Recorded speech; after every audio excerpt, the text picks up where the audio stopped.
Welcome to another episode of Explicit Materia, folks, the podcast where a nerdy drummer talks to his friends, or in this episode, people he's never met before the podcast. Follow me on Twitter at the WiseDrums, Instagram at WiseDrums, Facebook at WiseDrums, or follow the Explicit Materia Facebook page. And of course, subscribe to youtube.com/WiseDrums, where I post clips of this podcast and other stuff like my drum cover of the title theme of the Nintendo game Gauntlet. So check that out when you can, give a like, comment, whatever. As always, if you're easily offended by any controversial, satirical, or seemingly offensive material, please move on. This podcast is certainly not for you. Any disagreements you might have with the points presented, I'd love to hear what you have to say via Twitter or the YouTube comment section. Oh boy, you'll be experiencing a special episode today. One that you may or may not like, considering where your political views lie. This episode, I'm talking with Barry Donegan, a singer, writer, personal trainer, and libertarian political activist. I was really excited to talk with him because, as you know, I'm interested in video games and TV shows and such, nerd culture, but I'm also fascinated by the political climate today. And on Facebook, I would constantly see Barry's reasonable posts about these topics, and I started looking into his background, and I was like, damn, he's in a cool metal band. Damn, he's an actual writer/journalist. Okay, I have to meet this guy. This guy seems like a really freaking cool dude. So I messaged him, and he was down, and we had a great talk about music, politics, Trump. Please check out his band Look What I Did at youtube.com/lookwhatidid, and you can follow him on Instagram at Barry Donegan. Now, fair warning, this episode is going to mostly be about politics and our viewpoints on certain things. Barry's a seasoned political dude. He's been in politics since he was a child. His family is all in politics, judges and such. I'm a noob when it comes to this stuff, but I'm still very fascinated and at times concerned in where the political conversation is going. It looks like it's the most polarized it's ever been, and that concerns me. I want us to be able to have a conversation with one another again, and I think that's what I believe being a liberal is. Trying to play devil's advocate, be open to the possibility of being wrong, and be open to civil discourse with people who have an opposing opinion. So again, if you feel like you want to join the conversation, please feel free to leave a comment in the YouTube comment section of this episode, and we can have a talk. We can have a reasonable discussion about our thoughts, our opinions, our viewpoints, our worldviews. We're all in this together, man. Peace. All right, let's get on with the episode. Enough of this nonsense.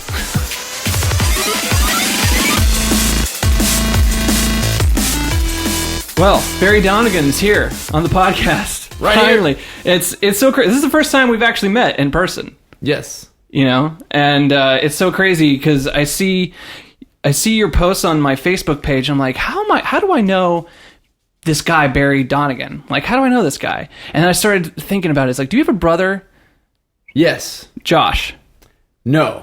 Nick. Okay. Nick. That's my brother. Nick Donegan. Okay. Maybe, I don't know. Because I'm trying to think that you had a brother or something that was helping my band back like 12 years ago. Could have been my brother Nick. He was involved in bands. He's in Japan now. But in them days, possibly 12. Well, I don't know. What was 12? How old? I think it was 2005 when I first moved out here with my progressive rock band called A Beginner's Mind. Well, I don't know how old he would have been at that. Because he's like 10 years younger than me. He was young. He was younger than us. And I'm 30. Like 17. I'm 33. Yeah. It was close to that. Probably was him then. Probably was Nick. Because we were about 21 around there. Yeah, and I think he helped us out, was like helping us move in equipment and stuff. And I think that's how we just got connected on Facebook years ago. Not directly. And then I keep seeing your posts and I'm like, well, that's logic and reason. This has no place in social media. I'm gonna have to solve this. So this was my plan, to bring you out here and expose you. Luckily, I think all my emotional hyperventilating, kind of which everyone loves to do these days, I did all that and my drinking prior to the invention of social media, so I didn't get caught with my pants down publicly on that stuff like everybody else is doing right now. But yeah, that's good. I know what you're saying. I mean, yeah, but like, and then like you would post stuff about your band, and I'm like, wow, this guy's in a really cool band. It's kind of like a more technical rock version of Faith No More, kind of just in your face kind of craziness. Yeah, we've been doing that for almost like 16 or something years, 17 years. You guys still play, right? Yeah. Like every now and then? That's crazy. We're still like making an album right now. That's awesome. Dude. We haven't really tour as much, although that could come alive at any time if the right circumstance happened. Like we used to do like tours like any null tours like constantly. Yeah. And that became unsustainable Right. when you reach a certain age because you eventually die if you're not making a ton of money and getting a really cushy version of that because the lifestyle is so rough. But like after but we still could. I think we're the kind of band that we always are playing music that is more liked later on. So I feel like there will be a point in it where it like kind of resurges late because of the fact that we, even right now, our music from like 2003, I think it still could be put out right now as a brand new band and people wouldn't think of it as like old sounding or anything. Yeah. But that's a problem at the actual time that you're putting it out. Because most people are like, what in the fuck is this? You know yeah. what I mean? Well, it's music, man. It's art. And it's like, you want to be just outside of the norm so it piques people's interest. But you don't want to be too far out so you get no interest. Right now, you have to be connected to like a genre or a hashtag, and it's creating repetitivity in music. People are really trying to do the same things as one another so that they can for sure get the fan base of this other thing that definitely exists. Yeah. Do you think rock music is ever going to make a resurgence in today's modern music industry? Yes, I'm sure of it because I keep saying these things are going to come back. We're going to have like a 1991 moment again with like kind of like that with Nirvana and all this. And we're going to have where basically everything overnight has to change to a more, let's say, just a more thoughtful approach and less cookie cutter or formulaic or like sort of trend humping approach. Because that was the 80s was like trend humping. It's like we're all playing Casio keyboards in our songs. We all have like, electronic it's in everything. And it's like the same electronic drums in every song. That same little guy in hip hop in the background, whatever the thing is. And it's like you get to a point where you're just like all that stuff is really irritating and like I think there's a meltdown that happens, and I think with auto-tune and like mumble rap and stuff, I think we've kind of like driven over the line of repetitive formulaic, especially because most music that millennials are gravitating to has like only one part and no changes because it's too hard to make a second loop. Like nobody's figured out how to do that in Pro Tools yet. Yeah. You know what I mean? Like they don't need to because you can get famous without. So why? Yeah. You can basically just loop one thing and then sing different melodies over it, which you can improvise on the go because you got autotune. It automatically pulls you into key. Yeah. You can probably finish it in one take and then boom, you're viral and all this. So that's kind of like, I think there's going to be a point where, like, okay, if you listen to 101.1 The Beat, which in Nashville is, of course, like a hip-hop station. If you listen to it right now, Cardi B is going to be the only person the whole hour that's not auto-tuned. And, like, it's, like, it causes me, like, I would ordinarily think of Cardi B's music as hideous. Like, that would just be ordinarily way I'd feel about it. But if I sit there and listen to 101.1 The Beat for a full hour, I'm going to be like, this is, like, what's like gold washing over my ears to hear her natural voice singing notes on purpose and hitting them correctly. I mean, they're not good notes and they're not sung well, but they're hitting correctly. You're hitting on something. I was in Vegas with my buddy, and we were sitting down and we were just watching YouTube videos, and he said, "Have you seen Akon's video where he's singing?" And I was like, "Akon sings, but he sings in autotune." He's like, "No. He's actually really good." And I go, "What?" And then he puts on this YouTube video of Akon just singing kind of unplugged, just in like a library or something, and like it's only like 20 people sitting around him, and he's singing, and he sings beautifully. He's a beautiful singer, and he just doesn't do it. He just doesn't do it. It's just like he's hit a sound. You know, was it Akon? No, it wasn't Akon. It was someone else. Gosh, who was it? I forget who it was. Anyway, point taken though. Like he hit that auto-tune sound, and the sound is what he got famous for, and not exactly the I just singing, feel like that's mustard. Like that'd be kind of like if you're like you have a new fast food brand and your thing is you just cover everything in mustard. It's like at a certain point, it's like, yeah, I mean, mustard is pretty good and everything, but then it's kind of like going to get really old fast. 0 calories. True, it's a 0 calorie, mustard, Taco Bell sauce, those are some good flavors, but in terms of efficiency on calories. But yeah, that is a dumb concept, though, for an entire restaurant where you're like 100% full-blown mustard. I mean, you'll get PTSD off it, that much mustard. You'll get trauma. I think people are getting that from right now from auto-tune. They don't know it yet. They're going to wake up one morning and they're going to be like, oh my God, it's like, it would be like kind of if you got a Metal Zone pedal or something and you just left it on all the time. I mean, you can't do that with your guitar. It's going to sound like hell. Fuzz, the fuzz pedal. There'll be no more high C note. You'll never hear that again. I mean, guys, you know what this song needs? More tremolo. Or the cowbell, whatever. It's like you don't have one gimmick all the time. You do one gimmick over and over again. Like that's one thing.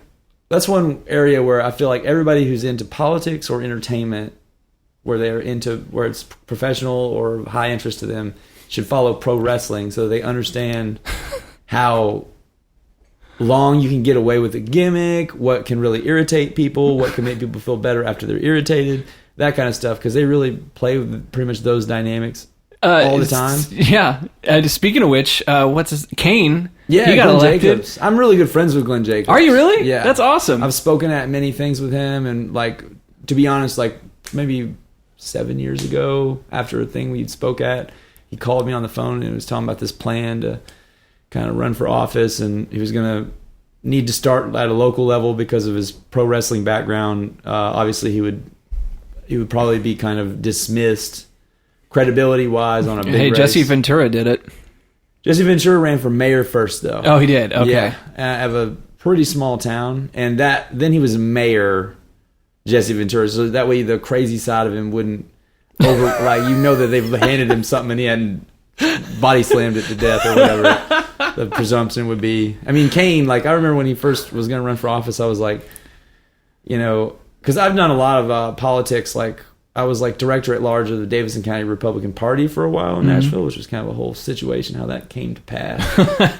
And so I've got a weird niche in this state where like I've got a lot of influence. I feel like with some sort of trendsetter, conservative, right wing kind of Tennessee people, like they'll listen to me on stuff and consider me like a friend, I guess, even though they know that I disagree with them on a lot of things. Mm-hmm. But I think that's the beauty of honestly libertarianism. And I was going to get into your political views because again, like every time you post something, I'm like, wow, that's a dose of fucking logic and reason in this political climate that we have now. And I'm so confused because I have friends on the right and I have friends on the left, and they're both going insane right now. And here you come and you're just right down the middle, or just really just talking policy and speaking in a way that's like, it doesn't matter which side of the aisle you're, if you read this person's text or words that he's saying, it's like anybody can get behind us or at least see where he's coming from. Yeah, I mean, there's a lot of that I've actually learned from, to be honest, politicians. Mm-hmm. But because politicians are in the middle of contentious political debates all the time, and they'll probably have a stroke if they don't calm it down and make it more, I guess, senatorial. Like I try to do senatorial debate, which is basically like no personal attacks. Assume the other person has a positive intent with their argument. Mm-hmm. They just maybe don't understand your argument. And also accept the good points that other people have. Allow them to win some ground. Because if you don't do those, and that's what I think is senatorial debate style, where you just kind of like, you accept the good of their argument. You don't assume that they're a bad human being. You don't tell them, if you don't think this, then you're a that. You don't do that kind of stuff. Mm-hmm. Whereas cable news, I think, is introduced. Like you have this nuclear problem of first you had cable news, and that took like politically interested people and told them that it's the way you talk about politics is to scream at the same time as each other. Mainly personal attacks that have nothing to do with it at all. And And like it's all about like, ooh, this guy owned this guy by like calling him a name during the argument. I'm like, no, actually, that just loses the argument because it looks like, why are you needing to call a name? But like, yeah,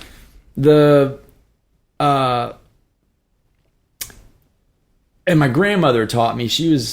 My grandmother was regional solicitor of the Labor Department in probably like which is appointed by the Secretary of Labor, which is appointed by the president. So she was pretty far up in the. So you're like you're a lot deeper into the whole political spectrum than any of the people that I know. My whole family, like my granddad was, my great granddad was a state senator in Texas, and when he died, he was actually the front runner for governor of Texas. He did have kind of a scandalous death involving someone of ill repute, and then there was like a heart attack during that. But anyway, we're not going to talk about that. Yeah, we'll slide out of that part. But like my uncles and cousins on that side are all like, I don't know, federal judges and wow stuff. And then like my grandmother was not really. She married my grandfather, who he was a rocket scientist. Incidentally, worked on the Redstone missile project that put up the first satellites and manned space flights. But like. She married into that family, but she herself came from a farm, was poor, but she became appointed secretary or regional solicitor of the Labor Department by the Secretary of Labor, and like at an age when women were not elected or appointed to those kind of positions, and was the first woman ever that high in the department. This is like the 60s or 70s, but she kind of honed my skills on arguing when I was really little. Like we pretty much just had argument battle royales just like 24 hours a day when I went to her house for the summer.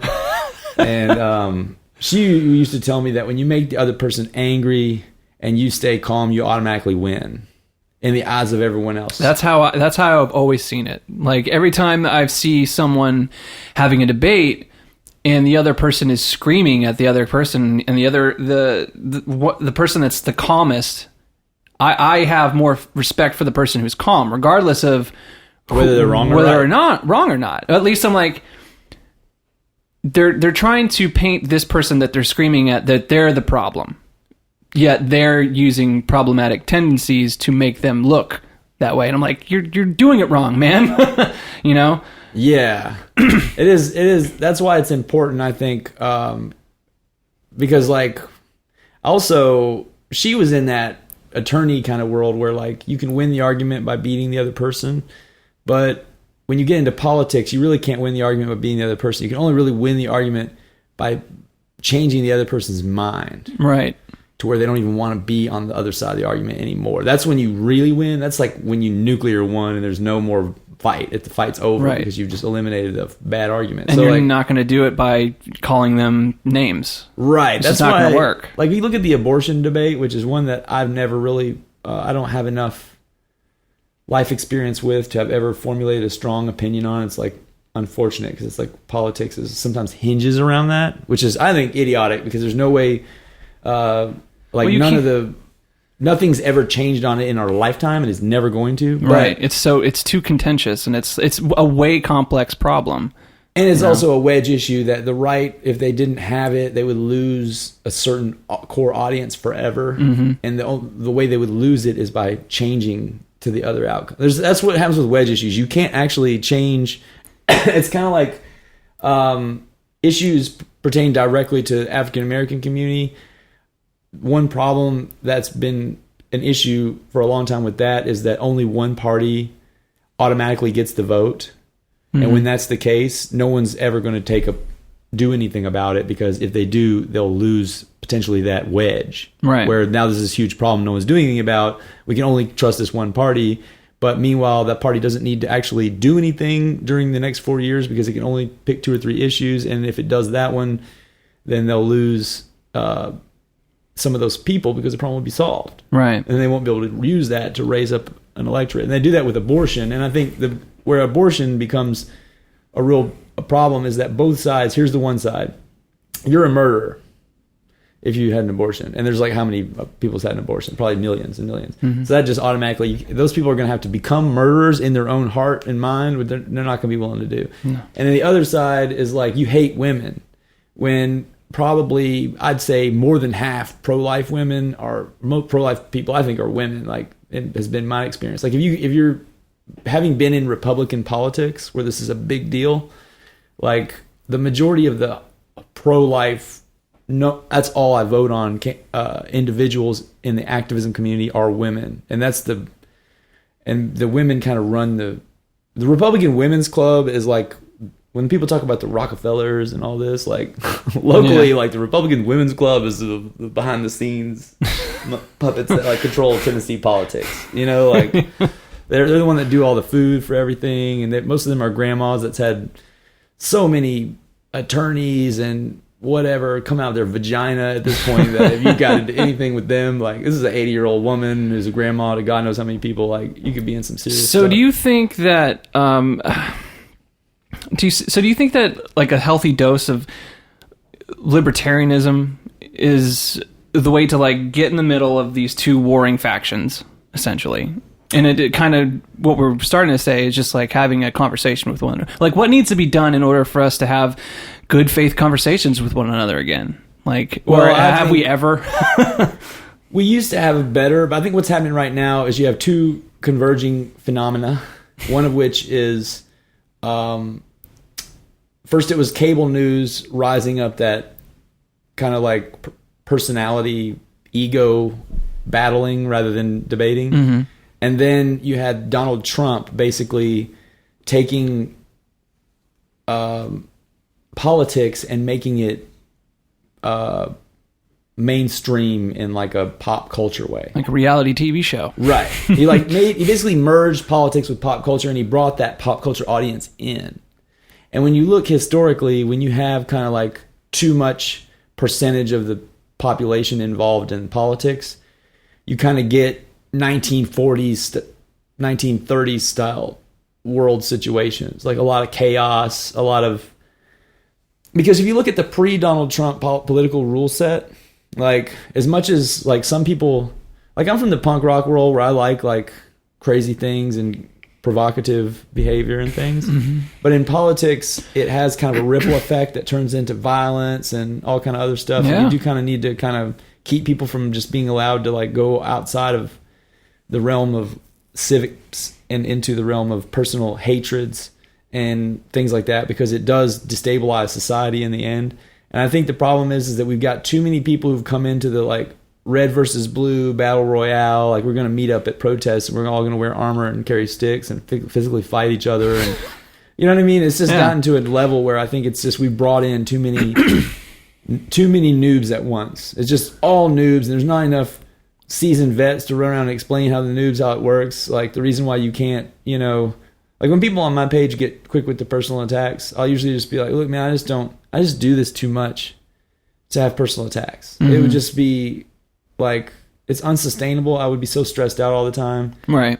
I can't. And they're just trying to get a rise out of you anyway. Right. And I'm just like, this isn't what I'm doing this for. Like I'm doing this because of we're all trying to debate these issues of the day and figure out, stuff that makes sense and whatever. And I even have problems with, when you say is libertarian a good solution between the thing of the left and the right now, and I don't really know that it is, because we don't really have the left and right that we used to have anymore. They almost believe the same things.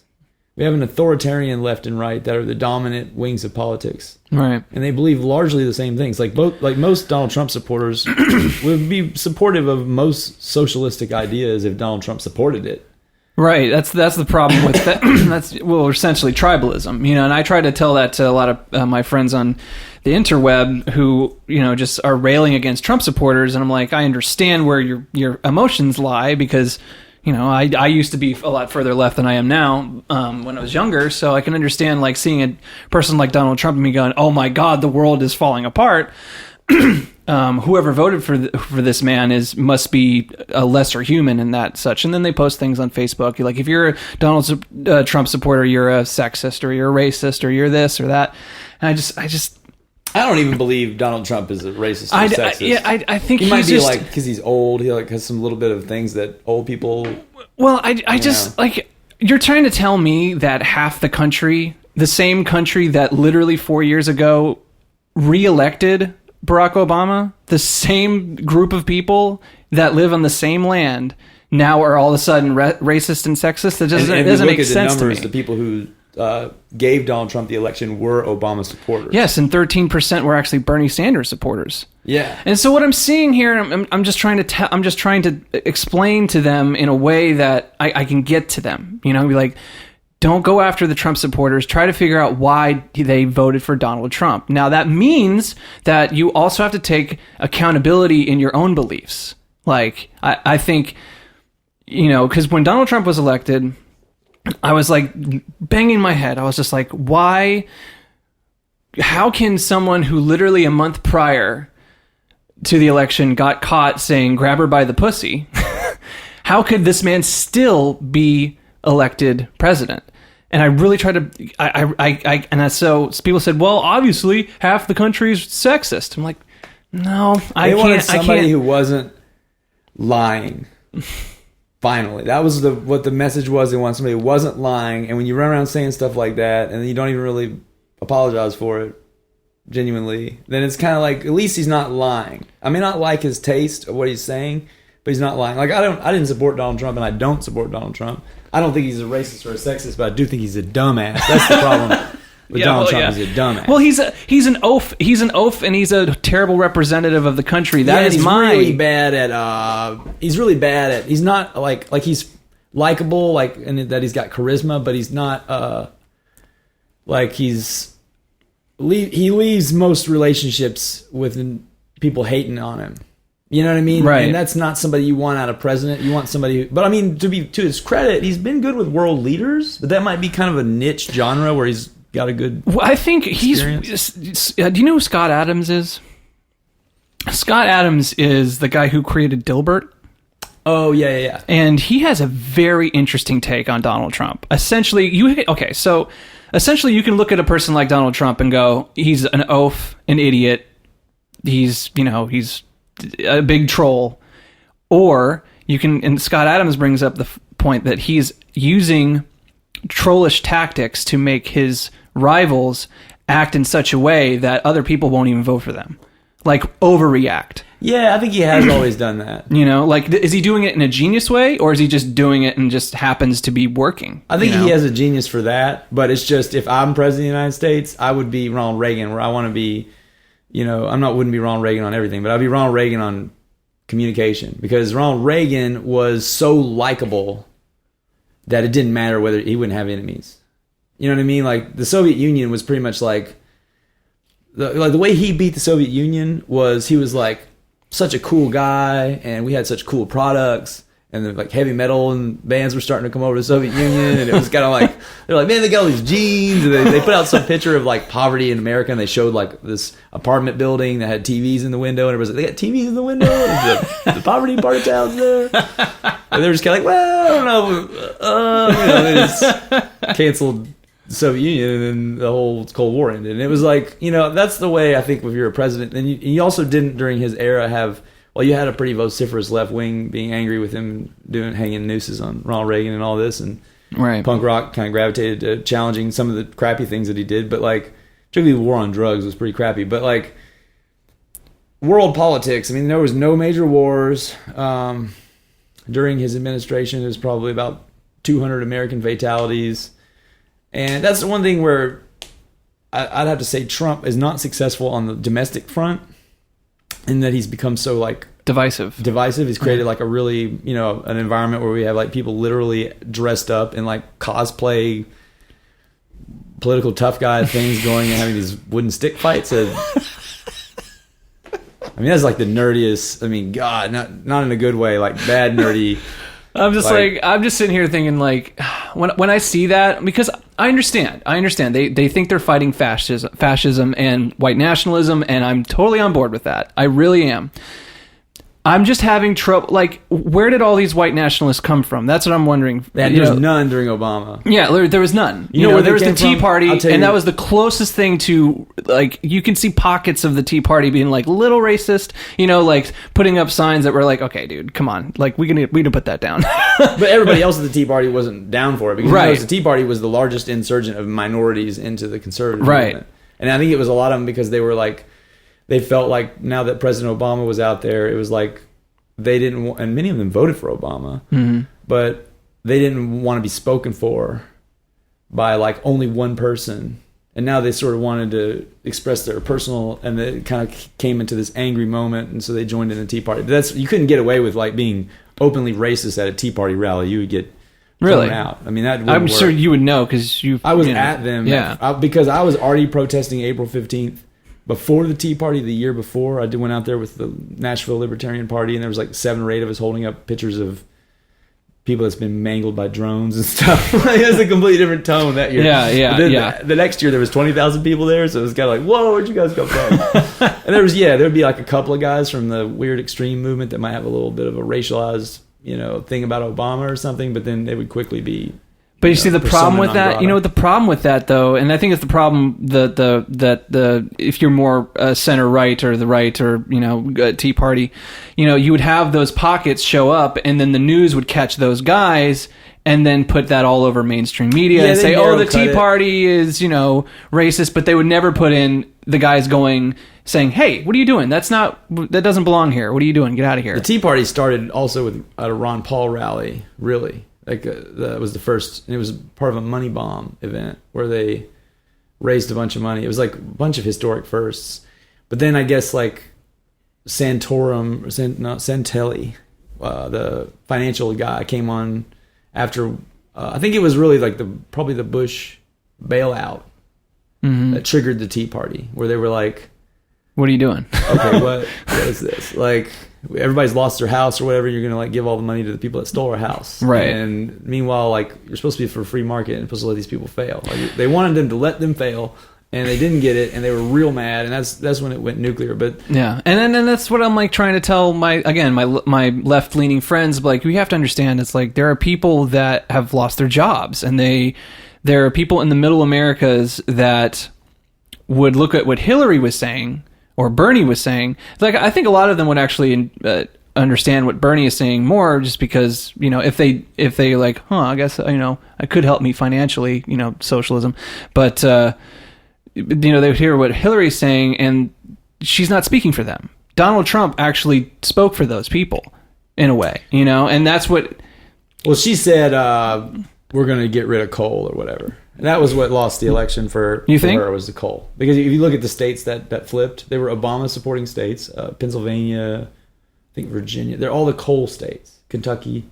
They all flipped to Trump. And that's what cost the election. And it was because they were going so hard in the direction of trying to appease the kind of climate change vote that they forgot that there's like a huge number of U.S. states where you're going to, setting aside problems that could happen in 30 years, their world is going to be over tomorrow. And immediately. And that's a good point. During the Obama administration. This is a coal mine or something where you're in a coal plant, where you're in rural West Virginia, and that is the job, and now there is no job. And your family's been there for 400 years, and you don't have any skills that you can just switch gears and move to New York City and get in the loft and stuff. Right. There's just not. There's no safety net there. There's no like true safety net for those people if they lose their job. Nothing. There's no way out. They're probably going to be on opioids and the government assistance, and that's what's happened. And so you have basically that vote is angry as hell, and they feel like they were robbed because they thought. And also, Trump has taken on a lot of that left-wing economic stuff, like the tariffs that gets you the. Yeah, I was going to ask you about that. What are your thoughts on the tariffs? Because I'm not an economist, and I know very little, and I'm sort of apolitical. But I'm still fascinated by the political climate. So, and then I'm kind of ADD, so I go back and forth, and I'll download some information, and then the next day I'm like, what the hell what was that? Why do I have this opinion again? Damn it! And then but like I keep hearing about these tariffs, and I hear other libertarians, like other libertarian YouTubers, that say like the tariffs are good because it's a negotiation tool. That's the 90 chess argument or whatever. Is that what it is? Yeah, I mean, it's a negotiation tool. Our goods get tariffed. Why can't we tariff others? And I'm like, okay, that makes kind of sense. Problem is that tariffs don't go down. Ever. taxes don't go down ever, fees don't go down ever, laws don't get repealed ever. So when you raise one, it's stuck. Like I feel like that's naivete. I do believe that Trump believes he's doing that. I do believe he thinks that he can raise tariffs so high that they're going to hate it, and then he can propose zero tariffs and everybody else is going to go for it. But I just don't think he realizes that this is not a company, that he's got a board that is lockstep to whatever he wants to do. This is many countries that don't necessarily have control over these things through one individual. And sometimes it's like, you're over here calling them this and that, and now you're expecting them to lower a tariff. That's never going to work. Like, if anything, they're going to go for an embargo next time. It's like... So I just wouldn't, like, when people are like, well, let's raise this one tax and then we'll lower this other one later. It's like, well, it's never going to happen. So you just raise tax. He's raising taxes when it comes to trade. He's making it where you pay more for your goods to prop up one or two companies that really, like, here's the truth. Here's the honest to God truth, is that we need to lose steel and manufacturing and factories to the third world, because they need to move forward into modern world. And that gives them that opportunity. Like when people say like, oh, they're making only $1 a day over here working 90-hour weeks in a factory, like, slow down a second and look at what was happening before the factory was there. And before the factory was there was like corpses in the water, right? There was no fucking air conditioning, for fuck's sake. Yeah. They're like, they went from like, possibly having to like struggle to get food from the environment that is unsafe, to being inside air conditioning, sitting down, manipulating something with their hands, and being given U.S. dollars that they don't realize $1 a day there at U.S. dollars terms might buy a freaking resort. You're bringing the argument that I hear Steven Pinker is on the left. He's more on the left than any other psychologist or scientist that I hear about talking about these things. He's a friend of Noam Chomsky, and he's like, capitalism is better. Capitalism actually helps societies grow, and he actually says that capitalism on average tend to correlate with peace, right? Peaceful tendencies, and that makes trade. You get dependent on it, and the big business doesn't want the war. They'll fight against the war with lobbying, because they'll think we're going to lose so much money because our distributors in that country, blah blah blah. Like, it was considered treasonous to continue to do business with private citizens in Germany during World War II. If you had a business relationship with another business over there, it was like you're in league with the Nazis, when it's really not that's not really true. Just because there's Nazis in control of the military over there, and just because there's other people fighting that military here, that has nothing to do with two private businesses that happen to be located in these two countries. Like, people nationalize so much, and when you look at Americans, they don't want to do that kind of work, like factories and stuff, at a competitive wage anymore. And we can't put training wheels on it by putting people with guns at the border, shaking everybody down for more money for things, to try and make the price make sense again. That we pay $80,000 in benefits to somebody when we could pay $5 a day to somebody else to do it, where that $5 a day buys a whole lot of like stuff for them. It sounds bad. It sounds bad when you don't scale for inflation in currencies. Like, people will literally make that argument without translating the currency from one country to another and looking at how much money that really is. Yeah. Like US dollars in other countries sometimes are, because that country's currency may be unstable. It may not, the person behind the currency may be printing it too fast. And so the US dollar, they know they can get it, they can exchange it for a lot of things in a lot of places, and it has a lot of value. And so when we try to look at it in those terms and say it's a travesty, we're basically getting slave labor in exchange. It's not slave labor when somebody goes from corpses in the water to water fountains and air conditioning. So when someone, let's say you're having this conversation with a person that will hear about Apple's factories in China, and they'll say, well, those people are essentially slaves, and it's like, well, China could be, with socialism, it could be slavery. Mm-hmm. That's the one where you have to watch a little bit. But at the same time, they produce a type of product that kind of in the Walmart world is really helpful for young people. There is World War III. A lot of explosions suddenly outside. It's messing up my mind. And the dogs are barking. We might have to take a break. I think it's probably some fireworks on the loose. I didn't realize it was 4th of July already. Wow, what the hell are they doing? It's not gunshots, because they wouldn't be so deep. Yeah, it's probably my neighbors. My neighbors like to celebrate freedom every day. Yeah, hey, They have the freedom to buy fireworks out here. Where are we at? We went through the tariffs. Tariffs, those are bad. I would get rid of those. Not raise them for sure. Let's move on to social media. Like, do you think the extreme polarization between the two sides is not helped at all, and probably worsened by the fact that social media is so prominent in our lives? You know, like Twitter is only what, 250 characters now? It's still like, how do you have a complex conversation with somebody if you only have 250 characters? Well, when everyone, now coming from the standpoint of, I've been in like the public, I guess, public figure mode since I was like 19 due to playing in a band, right? Mm-hmm. So like I'm always trying to like get attention to things, like this person's doing with the explosion. But we're trying to have like a serious conversation. It's like explosion. It's okay. The dogs are going crazy. Oh, I'm sorry, but yeah, like they can only explode them so fast. So.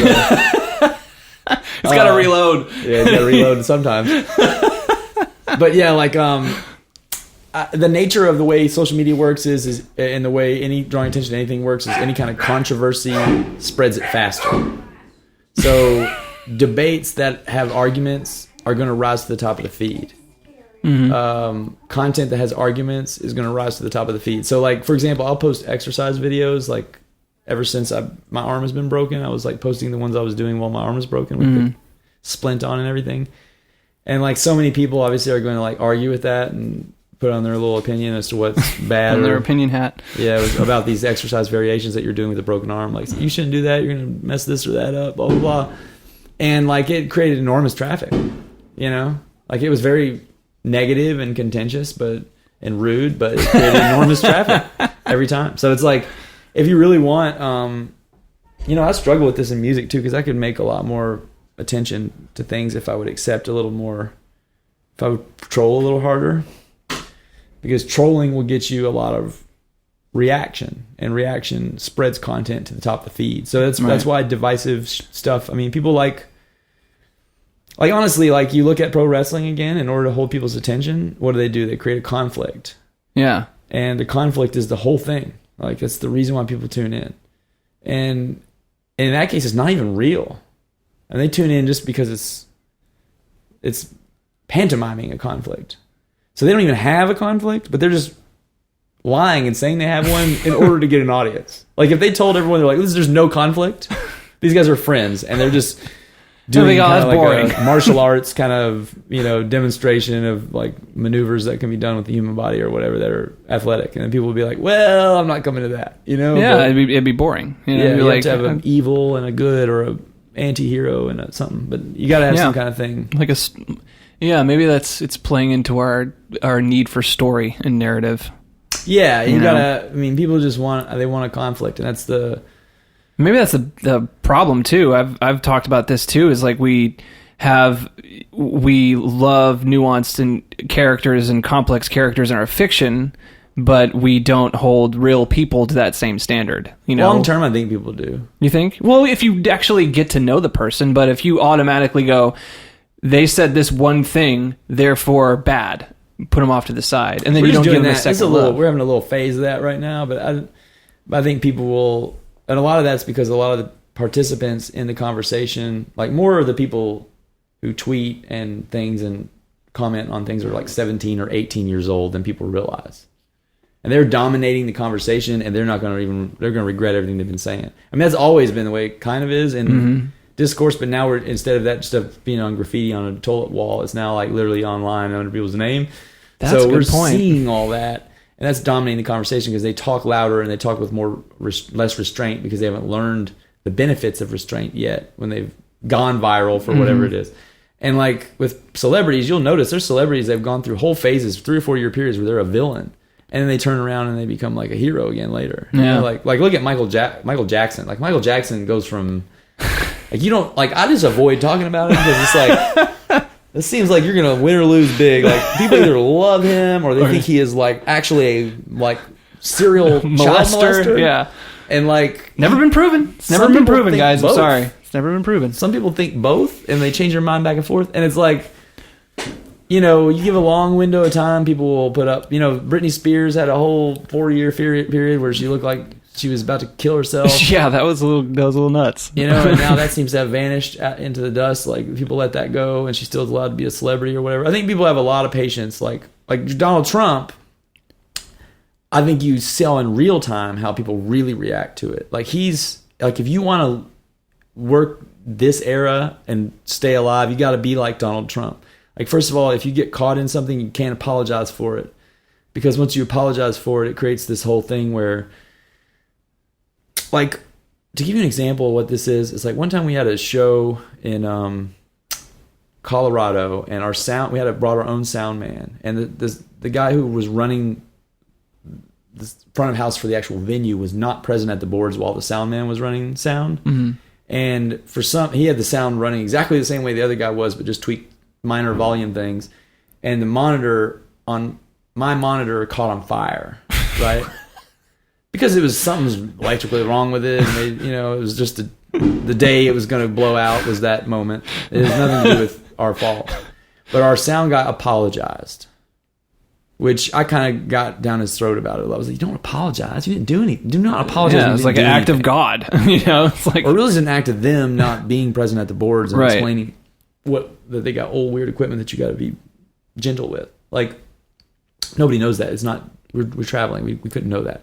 So, like, you don't apologize for that, because then they started being like, oh, well, you guys have got a this and that. We're taking it out of your thing and all this. And, we, of course, fought that, and then they eventually gave it back. But it was... You essentially admit fault for something you didn't do. Admit fault, and if you didn't do it, then you don't need to admit fault. You just need to explain yourself. That's what Donald Trump does. And the explaining yourself doesn't work with his enemies, but... Nothing will, so it works with the people that support him and the people in the middle if the explanation is good. Now, when the explanation is bad, it doesn't. But people accept that with most people there are trade-offs, there are good and bad. And, Donald Trump, I think the smell test to the average person, I think the average person would agree that he's not the highest intelligence person, but that he surrounds himself with high intelligence people. And that he is very... forcefully opinionated and decisive and strong in his decision making. Those things but is kind of a dumbass. I'm telling you one thing though. I say this. All the negative talk will be 100% destroyed. Just destroyed if he just goes out tomorrow and goes, I will sign.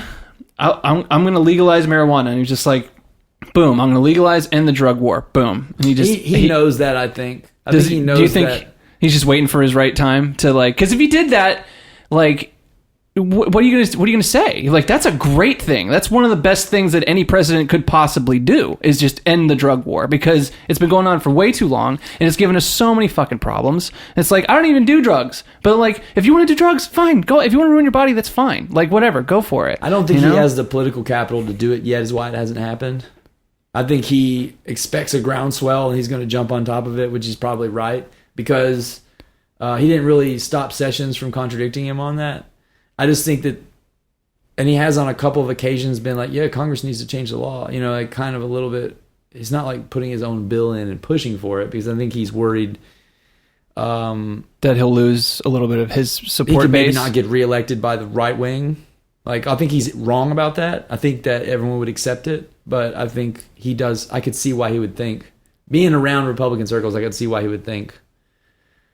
I mean, when you talk about a conspiracy behind the scenes of politics, I've been involved in a conspiracy to legalize marijuana for like 15 years probably. I've like gone door to door with Steve Dickerson when he was running for state senate here, and he's like the person that puts the bill in now. When he was not in office, I was like in the car with him going door to door, like, because I knew he would be an anesthesiologist. It would be the only doctor in the legislature, so he could put the bills in. Which, by the way, his bill for the next year is called the Trump Act.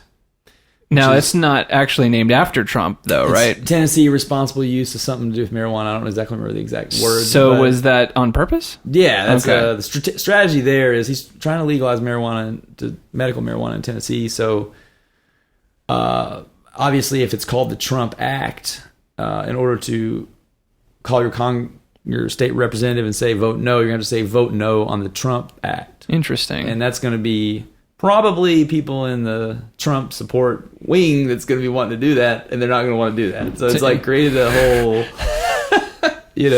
just, I feel like it's so genius. But there's a reason why it might be too genius. That guy. Yeah, I think he'll get it done, but it's only a matter of time, really. There's a really like a certain demographic that will die, that will take away the polling on that. I mean, I don't want them to die, but for personal reasons, because they're old people. But yeah, you know what I mean. They're kind of set in their ways after year 70. So it'll take place, and then that will automatically change. But I think he's thinking midterms, like probably I would say second term Trump, if it takes place, stuff like that will be aggressively supported because he knows it will mess up the left. It'll mess up the left's desire to hate on his legacy afterwards. I bet that'll be his motive. But I think Trump will end up being an averagely bad president. I think of Trump and Obama, I would look at as both averagely bad presidents that I think will be very similar to each other in the end in kind of opposite ways. But because Obama had a period where he had like Republican Congress, and man, we could have just locked in that government forever. I would have been fine with it. Republican Congress with Obama saying no to it and not being able to get any of his ideas like initiated in the first place. That was like, it was basically like a goalie out in front of the stupid Republican ideas while they occasionally trimmed up a tax that you couldn't possibly even find a left-wing argument against. And then, I mean, I voted for Obama twice, and it was just like I wasn't really into I wasn't really that. Well, I kind of was into politics, but at that time, I was watching a lot of MSNBC. I thought they were the truth. I was like, they were Rachel, very biased. Yeah, Rachel Maddow all the way. And then I grew up a little bit, and I was like, okay, wait a minute, they're kind of lying to me, or at least they're omitting information. If you look at what happened with the Civil Rights Act argument on Rand Paul with Rachel Maddow, I think that's like an example of like the nastiest, most low-down, intellectually ridiculous. Remind me what happened there, because I think I missed that. When he was running for Senate, it actually is why he won the race. And it was kind of a predictor of the Trump thing. I think the reason why identity politics has gotten so complicated, like, okay, during Obama, I think we had reached a peak positivity and racial harmony. But there was some problems still left out there. I will go ahead and be the first to say, like, police, police issues are bad for a lot of demographics, but minorities in particular, right? Also men. Let's be real. Let's be real. Considered, if you look at like what the likelihood you are getting shot, like the Daniel Shaver incident where the girl was just waved on by, but then he was just told to do Simon Says until he failed and then mowed down. Yeah, that was crazy. That guy was from here. He went to that's right. He was from here. Oh yeah. My gosh, that's crazy. I went to a couple parties he was at. I mean, I knew him from friends of friends. Wasn't like my roll dog, but I would definitely run into him at parties at one point in my life. But before he moved away, but like, I'll be the first to say there's some issues with police, that kind of stuff, and there's some issues with maybe hiring and that kind of stuff. But like, when it comes to the privilege argument, I think is what created. It was like sort of it created a feeling like certain white people need to defend themselves who were not in a place to like, why do I need to defend guilty myself? Of anything. Yeah, I was like, I'm just trying to get by. It was a stupid argument. Like, first of all, it's a stupid argument the privilege argument is a stupid argument that there's any privilege to having like, what, I don't know exactly the number, but I'm sure it's hundreds of thousands to millions of like black guys who had pot in their car in prison for 25 years. Like, where do I benefit from that privilege?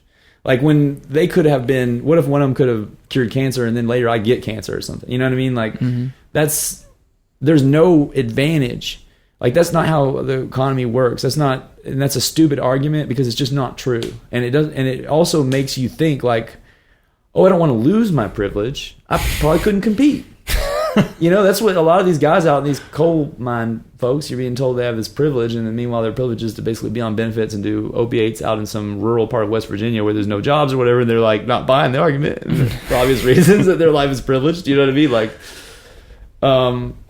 and so that it doesn't work. It's a stupid argument. Like that wasn't necessary. Like the Martin Luther King strategy of make you empathize with other people works. Right. But trying to compete for whose like life is the most fucked up for what reason? It's the simple thing. It's the simplest thing he said. It's like judge a person by the content of their character, not the color of their skin. Right. I mean, it's the simplest thing. It's the simplest thing. I'm like, I did a project on Martin Luther King in like 3rd and 4th grade, and ever since then I was like, this guy is like, if you just, and I watched a documentary recently about Martin Luther King, and that dude, like, he went through so much shit, and for him to create a movement that was like being literally killed in droves during that time, and he still said we have to act in peace.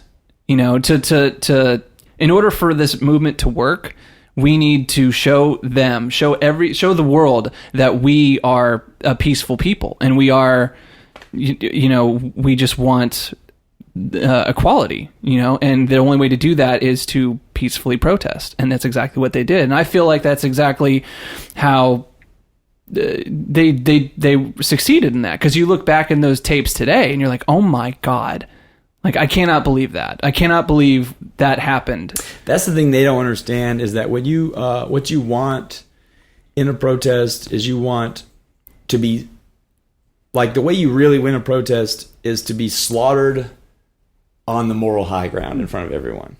When that happens, you certainly get your change immediately. Now, when you get modern leftists, when they do things like go and block the roads, where you got somebody that's in an ambulance, and they're having a heart attack and they don't get to the hospital on time and they die. It's like when you have that breakout in the news, now you have a mixed news reaction. It's like you don't want that in a protest. In a protest, I've run many protests, and you want to like have a clean narrative. You want to not, you want to be in a really visible place. Like when people are like, we really want people to notice our issue. Like, you don't have to jump in front of a car to get somebody to notice your issue. Like, all you have to do is just go to you go out in front of the Capitol building and get on the sidewalk. Like, you're gonna have some issues with security. You're gonna have to figure it out. There's gonna be some scuffles a little bit, but it's not like it's okay to go shut down City Hall, because that's their job, is to be doing this stuff, and it's their fault that nothing's done.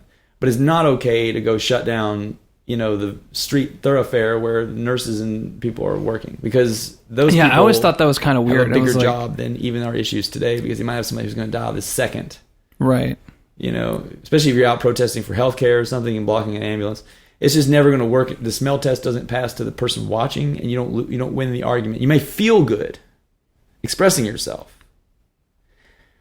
And I think that's what, when you were talking earlier about, I try to explain to my friends that you need to, with Trump and all this, it's like, well, the thing is that I think you're overly assuming that they're wanting to promote an ideology and get it to new audiences, as opposed to express anger. That has nothing to do with politics. I think this is what 90% of them really want. And if you told them that, they'd be like, well, that's boring. I don't want to do all that. I think only certain ideologues are like, oh, I'm worried about getting this issue over on the public. I think most people look at politics more like Monday Night Football. It's like an arena for them to express themselves.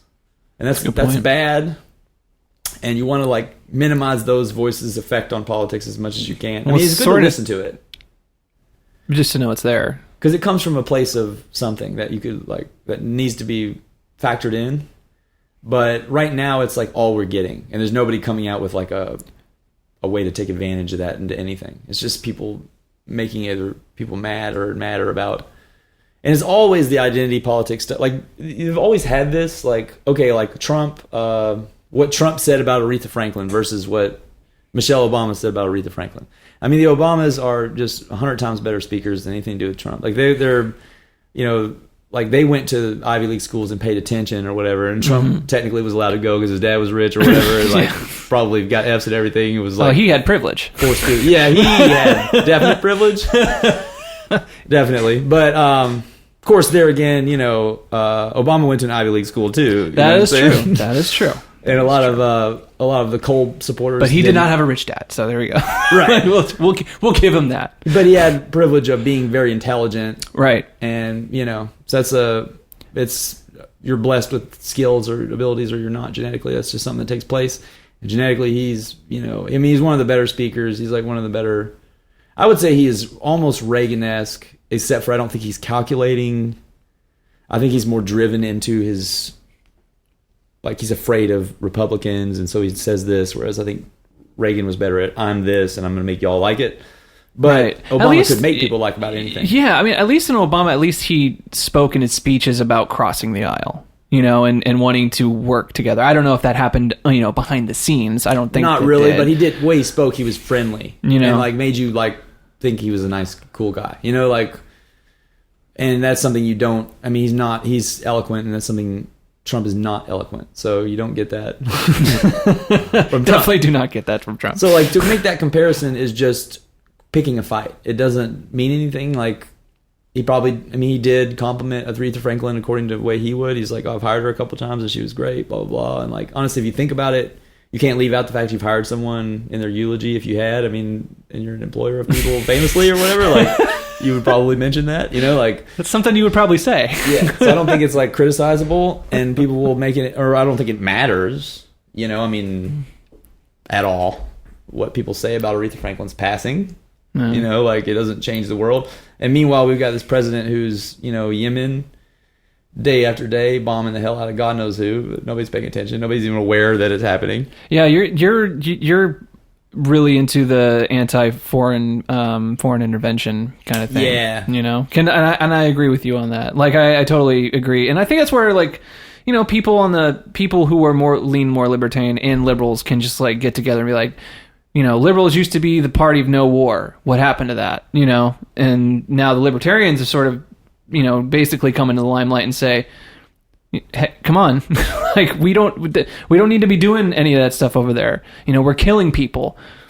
The problem is that the fact that the government can print money and give it to a military contractor has created a impossible to beat lobby that always has more money than the private sector.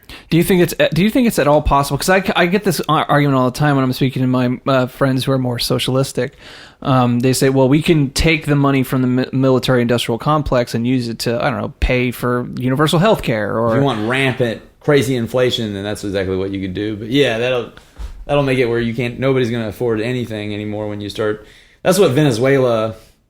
Like the problem with socialism is it denies the technology of the price and the way that human interest and the price interacts to create sort of an understanding as to what needs people have. And socialism can't adequately analyze and determine those needs. It doesn't have a method for doing that other than like asking everyone in a poll. And if you don't ask the right question in the poll, you'll never even find out. Like when you think about how much economic activity in America happens because of like some stupid fucking little toy that comes out. You know what I mean? Like that actually like employs so many people. Like it's more important than the healthcare industry, but it also creates there being enough money for there to be a healthcare industry. Yeah. And then unfortunately in socialism, you can't see that. You can't see that stupid little thing was like people's economic decisions are more irrational than central planners can possibly fathom or understand and are based on things they could never possibly track. And the price tells you right away. The reason why you need... Okay, socialism splits up 10 Cokes between 5 friends just great. But it doesn't split up a component that goes into making a Coke can that could also be used in a medication or in a computer part. It doesn't help you determine which of those outputs is the correct output for that raw constituent of the product. You know what I mean? Mm-hmm. And you need the price to tell you that. So like if you're like, you have a certain food product, you can sell it for $4 as a food product. But it turns out there's a medication for, breast cancer that could use that same constituent. Then obviously the medication for breast cancer is going to get you like $4,000 for that same unit. So you're not going to be able to reasonably use it as a food anymore. And it's a good idea because we can eat other things. You know what I mean? So let's go ahead. We can go back to apples. How about that? Yeah, let's let them have their thing because there's other foods that exist. So like that helps you make that determination, and they don't have any other technology anyone's ever come up with other than the price, and the price does that. And you look at government involved in healthcare through Medicare, where there's price floors set versus getting a boob job. if you get a boob job, which is an elective thing where you can't really get Medicare involved in that, it's like $5 to 10 grand to have, surgically someone create body parts and put them in there. Meanwhile, if you got shot in your boob implant and had to go to the emergency room and they had to do something to the boob implant, it would be like $80,000. You know what I mean? Yeah. When maybe you could have just waited a week, had somebody pull the bullet out, and gone back and had a new set of boobs put in by your regular elective doctor and gotten charged $8,000. But there's no way for him to go to Medicaid and get a higher number paid out, a fee for service on it. So he has to respond to market prices, and the price has to go down competitively. And it happens in LASIK surgery. It happens in all the things that you can't bill your insurance for, basically are. And the insurance problem came from the HMO Act of 1971, where they basically said, like, corporations have to provide insurance if you have XYZ number of employees and you have XYZ amount of hours worked. And what that did was, and they were like, well, we can't afford that. And the government's like, well, we'll give you a subsidy. Well, now they created this mass market where if you're in a corporation over XYZ size, blah, blah, blah, blah, you're in the system. But if you're not in the system. So if you're self-employed, you're not in the system. If you're not working, you're not in the system. And you can't buy into a reasonably priced system because they took all the people out of the system and put them in another system that you can't get in. That was the whole problem. Before they did that, healthcare was house calls. You could trade chickens. Like you watch Lassie right before that. Right before Medicaid, you watch Lassie and the guy comes by and is like, oh, Timmy's got a little sore throat, and he gives him a chicken.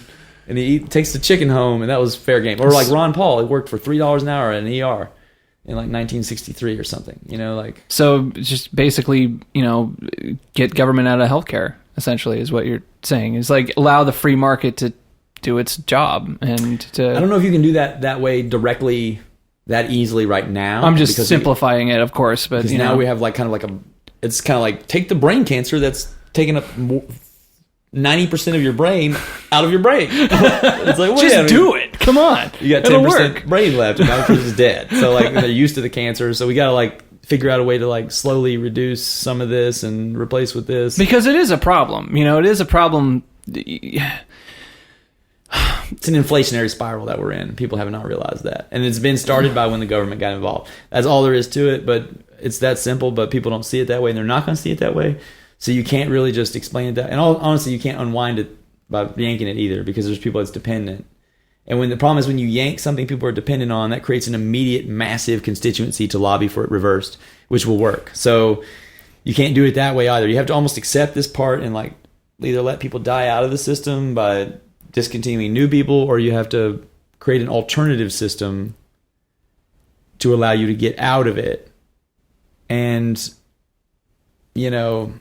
right now, I think what's easiest is what people are going to do is for major things, you're just going to have to go to a third world country, because third world countries will have real doctors that learned here or in Europe, but they won't have the regulations and requirements that you have in westernized countries. Right. And so, that's what they're doing in Europe. If you have major things you need and you don't have the money, you're going to go to India. You're going to go, India's not really third world. A lot of stem cell research is, I think is in Panama. Do I want to say Panama? There's a big facility out there. Joe Rogan had Mel Gibson on his podcast recently.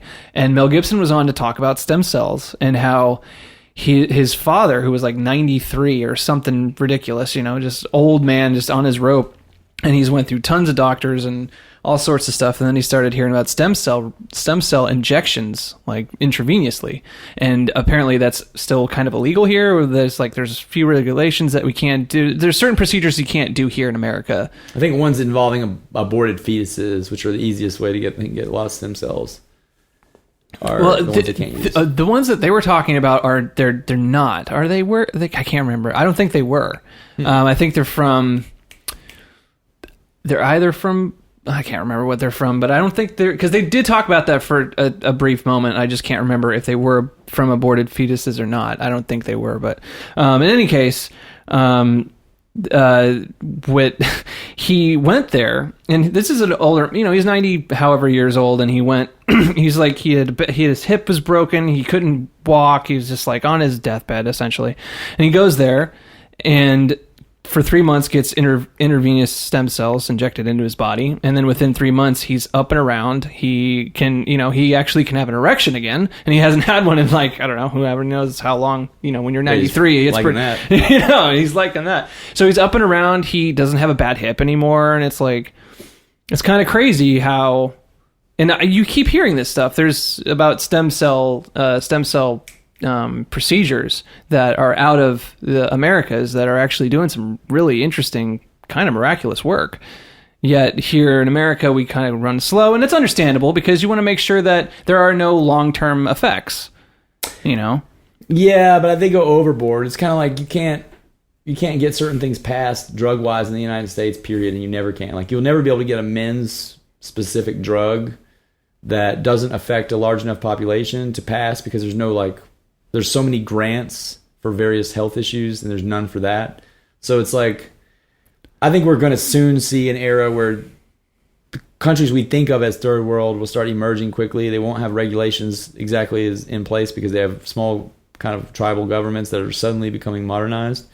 And they won't have a regulatory framework for medicine, and therefore we'll be getting a lot of drugs online from Africa, because you won't have the regulations, but they will have already been using the drugs in massive populations, and they'll be liked, very well liked, and people will be like, you got to do these, and then they're better than these weird drugs they have in the U.S. that have gone through the tests for 15, 20 years and hundreds and thousands of dollars. I can tell you it works, man. Yeah, it's like my dad's been using it for 30 years. Yeah, that kind of stuff will be, I think people will go for the really expensive things. When they don't have money, they'll go to these less regulated economies because I know a lot of people from Europe and maybe Northern Africa who talk about people training to be a doctor and moving to Europe from Northern Africa or something to to study medicine and then coming back home. Like, when you have somebody that's just come from a place like that into the U.S. or whatever, Europe, to learn how to be a doctor, and they've maintained all those contacts, there's just no difference than a doctor from that same country. They've gone through the same training and they're just as good. So why not fly there? Since it already costs so much more than a plane ticket. That's what most people, I think, with these holidays for medical and dental, they're basically paying for a plane ticket, getting a vacation, and then while they're there, the medication is almost free and everything. Yeah. The prices are so much better. It's like cost.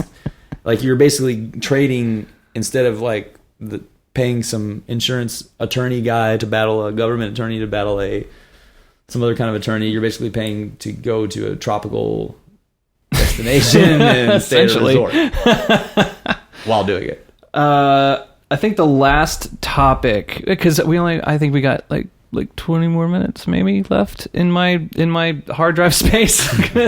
It's not that professional, this podcast, folks. I got very little space left to do these long form things. I wanted to pick your brain about the current climate of social media right now, and because what we've seen recently is they've banned Alex Jones. And, there's talk of, Vice basically pulled the rug under Twitter and said, oh, you're shadow banning conservatives. And they also shadow ban left. It's not just limited to conservatives either. It's like a lot of left-leaning prominent people are being banned off of these platforms too. And just essentially just censored, just unpersoned, if you will. Alex Jones being the most visible right now.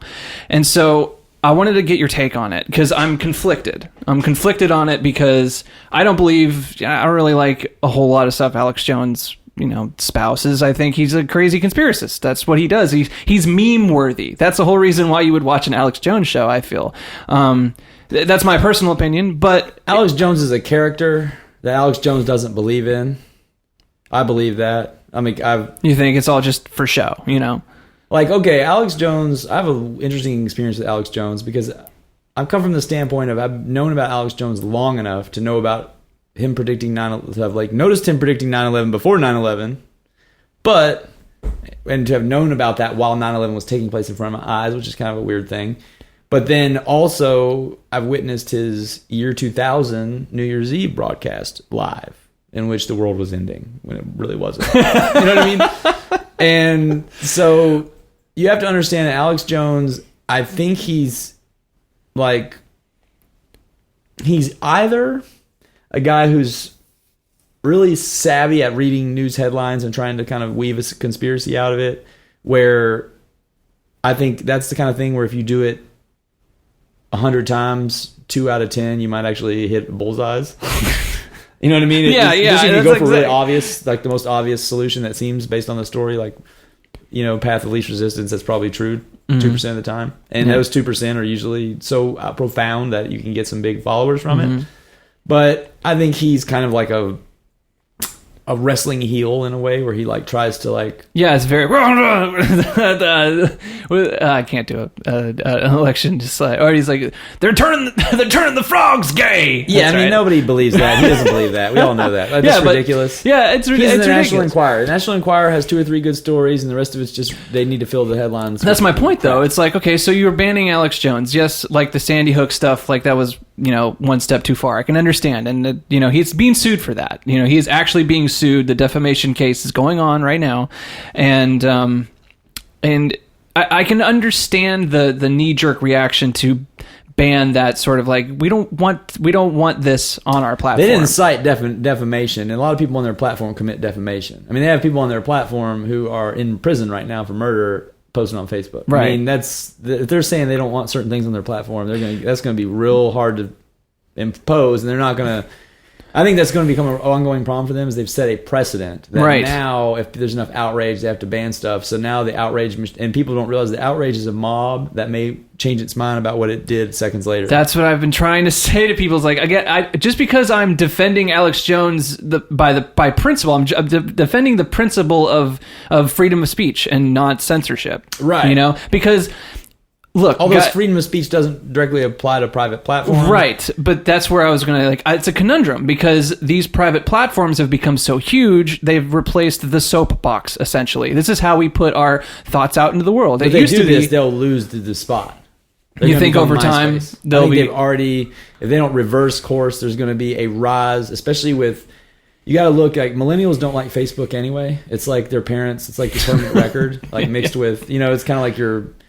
I think people my age look at it as a platform because you were hidden before that, but like you couldn't get your name and word out there as much as you like. So I think people my age, you're like Gen Xers, look at it as they overpost. But millennials, I think, and baby boomers just found out about internet, so they overpost. But millennials are not even on Facebook, and I think they're going to wind up not on platforms that are not kind of more friendly to the Reddit crowd. Mm-hmm. Because I think on a gut level, like these 20-year-olds and stuff are more closer to the Reddit crowd than people realize, like in terms of just they're more thoughtful, so they can see the nuance in the debate a little harder, and they can handle trolls better because it's like they're right in the neck deep in the middle of trolls being everywhere. Yeah, so they understand. They know how to handle it seriously. You don't feed them. You don't build your whole society about trying to hyperventilate about trolling behavior, because that's like the point of trolling behavior. Yeah, that's exactly what they do. They feed off of your reaction, so don't give them a reaction. Yeah, it's like, come on. I think also now you're going to immediately see a counter movement to, like, for example, political correctness, because political correctness is interesting because, like, I live in Antioch, and, like, in my day-to-day life, I'm at the gym. From my free time, when I'm not hanging out playing music with musicians, I'm usually playing basketball. So, like, I spend a lot of my day in periods where, like, I'm the only white person in the room, right? Mm-hmm. And with my friends in that context, like, if I'm like too politically correct, it's like, what in the fuck is wrong with this guy? Like, is he like racist?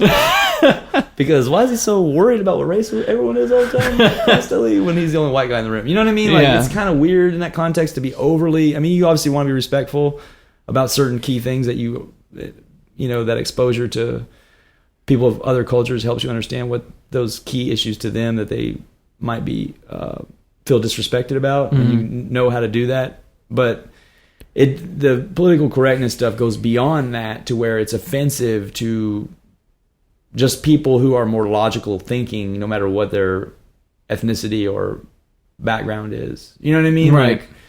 Like, just because sometimes the political correctness is factually incorrect in some ways about individuals.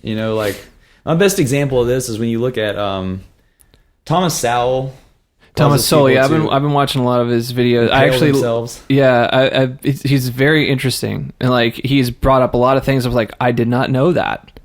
Have you ever seen his debates against? I think it's Francis Piven. It was from the Cloward and Piven. I may have. It's probably the only debate that's on YouTube that I can find. Is it like from 70 something 80s? I think it was like 81 or something, and it was like about. She was, I think, a director. Yes, okay, I've seen this one because it's against that one lady who's essentially. Are they talking about the wage gap or something to that effect? It wasn't a wage gap. They had two different debates. One was about, I think, affirmative action, and maybe the other one was about policies like welfare.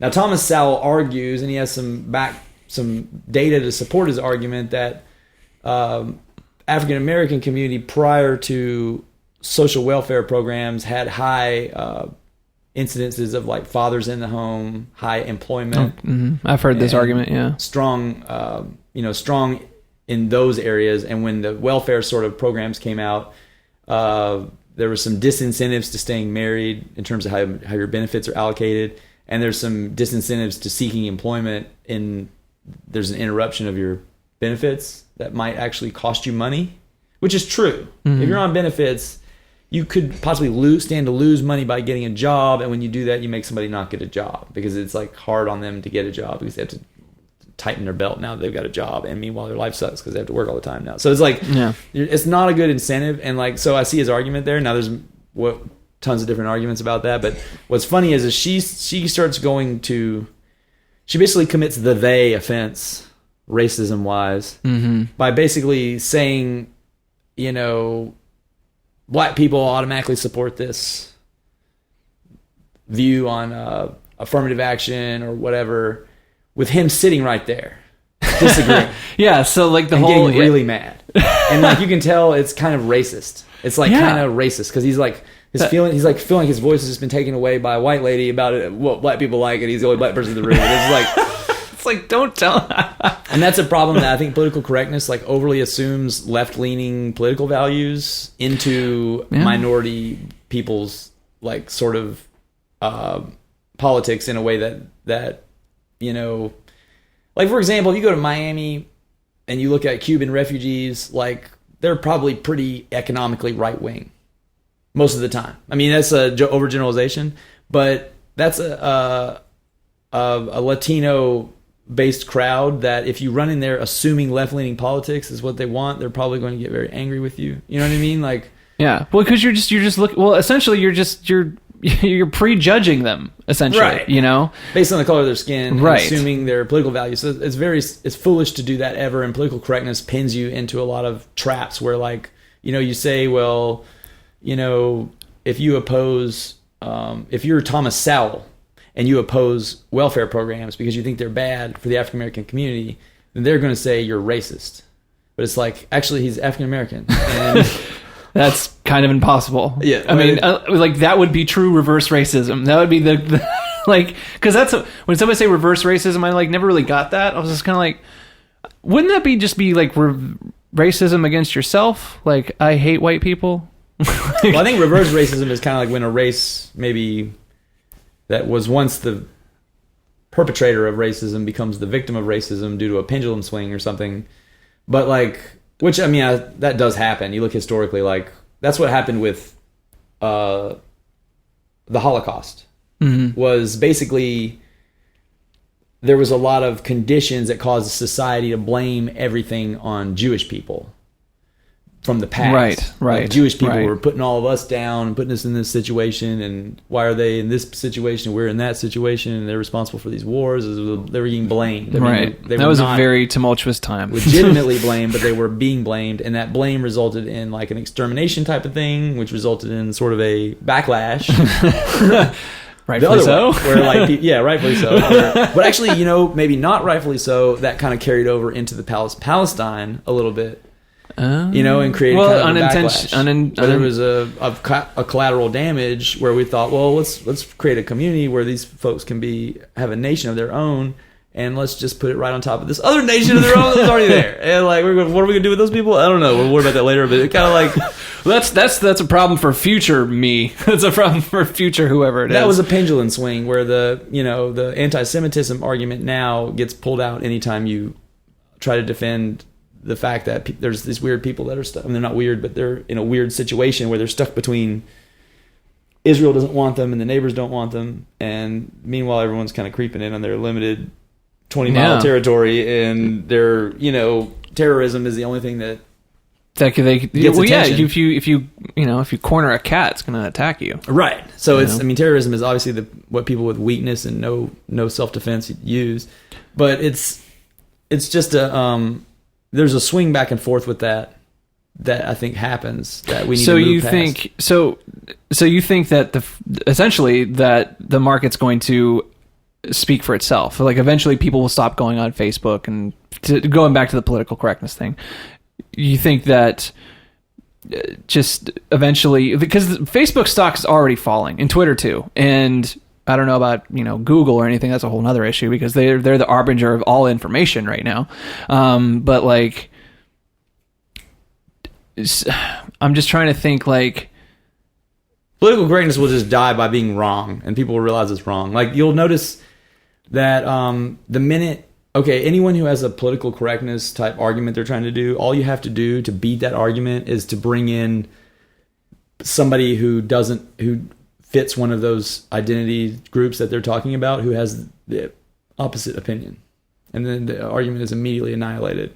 You know what I mean? And that's being used, and that's going to eventually destroy the whole argument forever. Like, it's just simply that easy. Like, you can't, the minute you try, and it's usually, political correctness is like disproportionately like college educated people pushing. That's what the privilege argument failed, is it was college educated, essentially virtue signaling. Richer people pushing an argument that poor people, it's their fault, everything's wrong, and that they have a special privilege, is the way it was interpreted.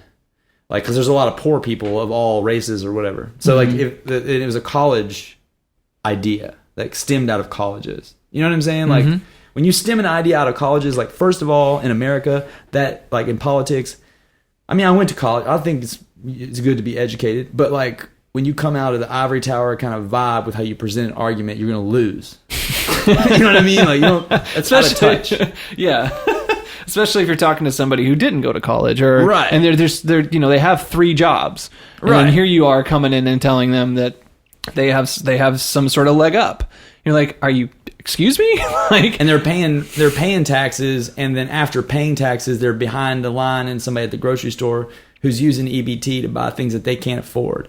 That does happen, like, and so it turns into an EBT that's not even being used, like. That isn't used by white people more than it's used by anybody else. But it's like, but it's not even about race in that case. It's about like a person who just feels like their like humanity is being snuffed out kind of by circumstance, and that they're being assumed to be something much greater than they really are, and that and they're sort of getting forced to deal with the what's the right way of saying it? It's kind of like getting the negative side effects of doing heroin without ever having gotten the buzz. You know what I mean? They're kind of like, wait a minute, you can't just force me to have like the shits and the shakes and itch all over and no buzz. And I never even got high off this once. Like, that is not how this works. Like, you need to give me the privilege part. And then we'll talk. You know what I mean? And also the foolishness of there being a privilege to other people being harmed. That isn't how people like, we don't win by being on an island of ourselves. Like, that never worked against nature. Like, we wouldn't have made it this far in survival if we'd been alone. Like, humanity is much more effective at defeating big problems when it's works together. But it's just, people just want to win real bad right now over other people.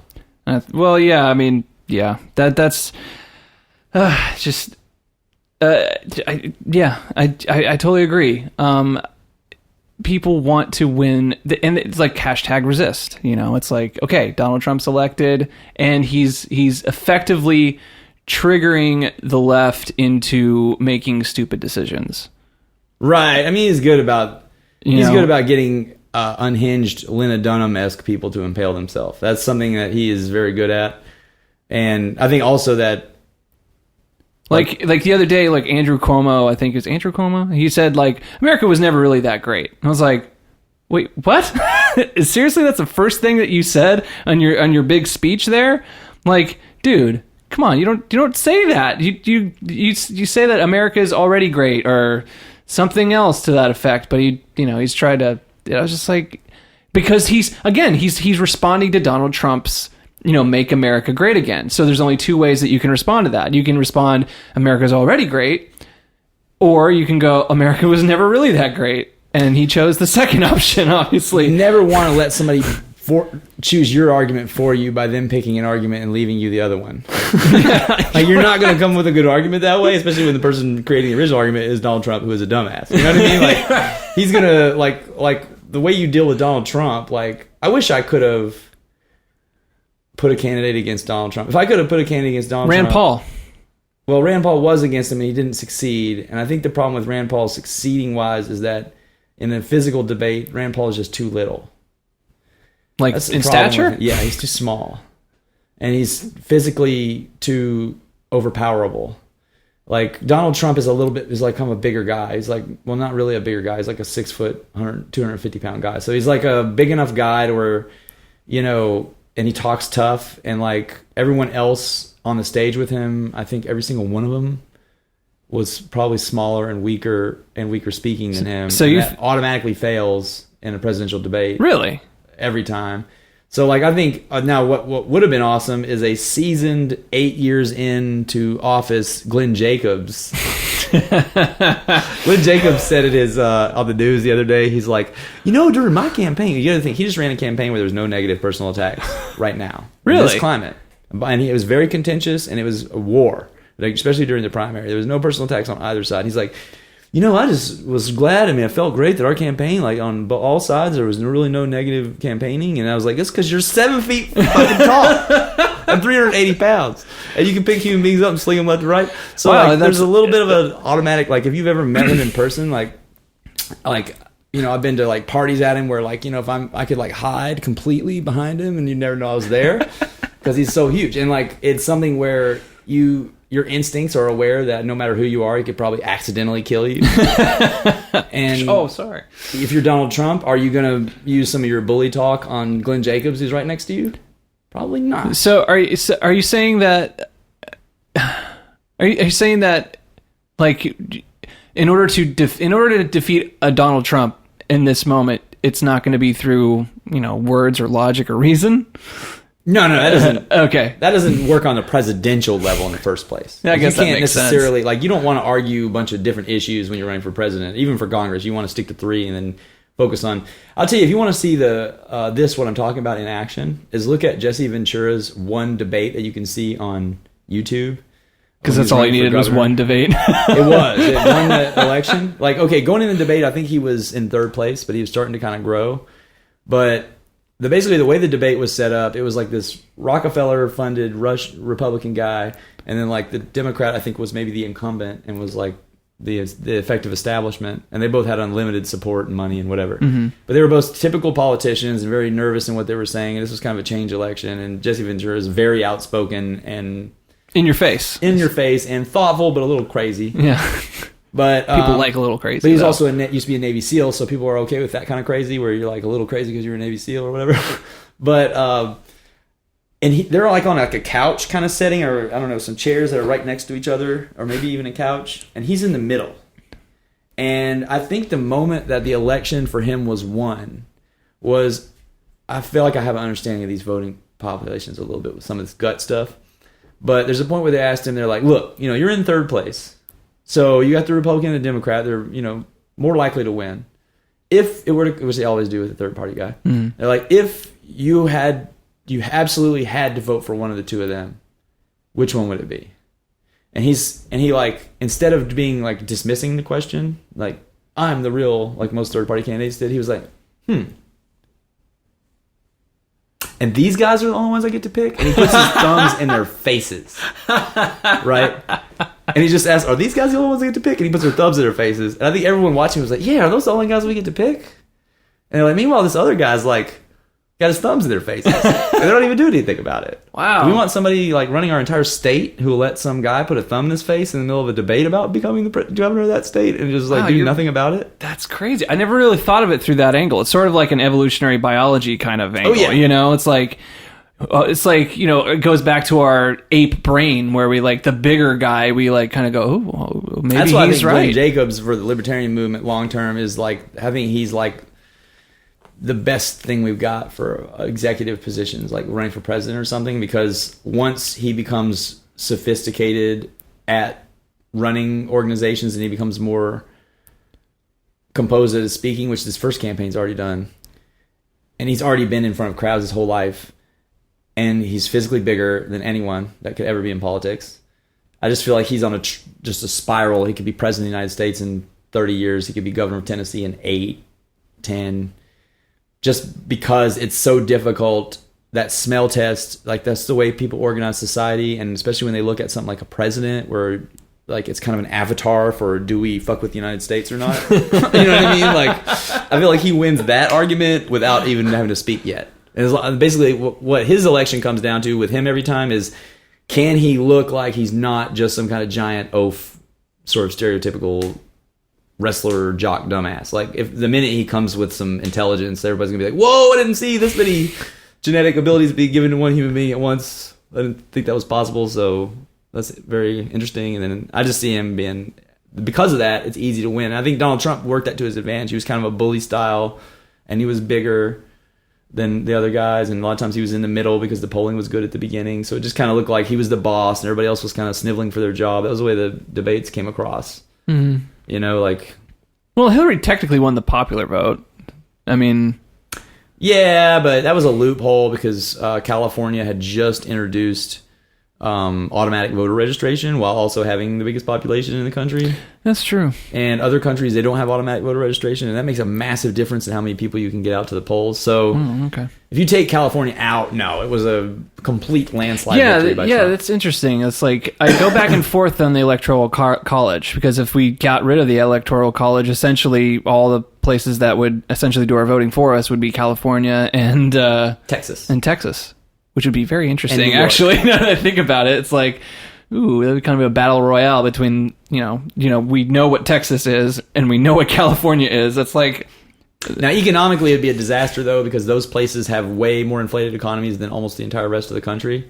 That's the problem with California itself, its own government, like the legislature, like the rural parts of the state are like trying to secede all the time because they're basically, yeah, it's weird. Like you try and do a regulation in San Francisco where the average income, like poverty income, is like $180,000 or $290,000 a year, and then you try to apply that to some county where it has like a normal cost of living, and you, let's say you set a fee based on that, where the fee, like car taxes in California can be like $1,800 a year for a poor person to register their car or whatever. I remember living out there, it was a nightmare. I didn't even have a car when I lived there just because of the car tax, pretty much, because it's like totally unaffordable when you're like, you know, moving from here to there and being in a band and trying to do all that.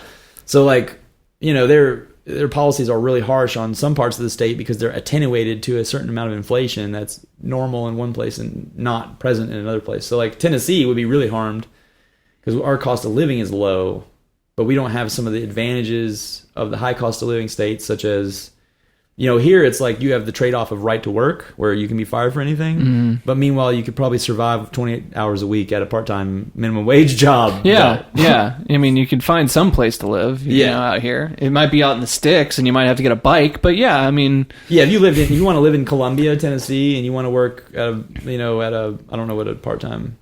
I can't work at a video store anymore, but like, you know, something like that. Where there's like a video store across the street, actually. Oh, there really? There really is. Well, it's not. I don't think it's a video store. I think it's a adult video store. Oh, well, those make money. That's different. That's so crazy that they still make money. I think they're selling other things. You think they're fronts for something? Well, they have like sex toys and oh yeah, that's right. I used to freaky weirdos are there. I used to work at Hustler back in the day. So, yeah, I'm a little familiar with that, which is still there. It's still there. And it was like, wow, it's so crazy that the porn industry is in that sense still going somewhat strong. Maybe not strong. Maybe that's a bad word for it, but it's going. It still exists. It still exists, which is crazy. Like Blockbuster's gone. I don't know how long those what is it? Those red boxes are gonna last. Like I don't even know anybody who does a red box really anymore. Inefficient. Yeah, well, it's because you have Netflix, and most of the movies that you're going to want to watch are on Netflix or Amazon Prime or Hulu or you whatever. Don't you don't need to leave your house. You have Redbox. Well, I think that's it. I think we covered a lot of stuff. I really thank you for coming on, man. Yeah, because I really wanted to just meet you in I'm person. like 5 minutes up the street, really. Yeah, that's awesome. Yeah, cause it's funny. Like I saw you running on Nolensville Pike the other day. Yeah, and I live on Paragon Mills. So yeah, I was like, I saw you running, and I wanted to pull over and say, "Hey, Barry, like you want to become on my podcast, whatever." And I was like, "Nah, I decided against it. I'll just text him. I'll just text him, not be a weirdo." More efficient that way. Yeah. You don't have to wreck your car. Yeah. But thanks, man. I really appreciate you coming down and having the conversation, opening my mind, and talking about politics and stuff that fascinate me. And I didn't know that about your family. Like you were, like your whole family's like into the politics spectrum. That's crazy. Yeah, I was kind of bred for it in a way, but yeah. And so I can't wait to like have some more conversations with you. Like now that we've actually met, and like I can like. What do you think about this? Because I'll hear something and like, what's your take on what I'm hearing right here? So, cool, man. Appreciate you coming down. Hell yeah. Yeah. Boom.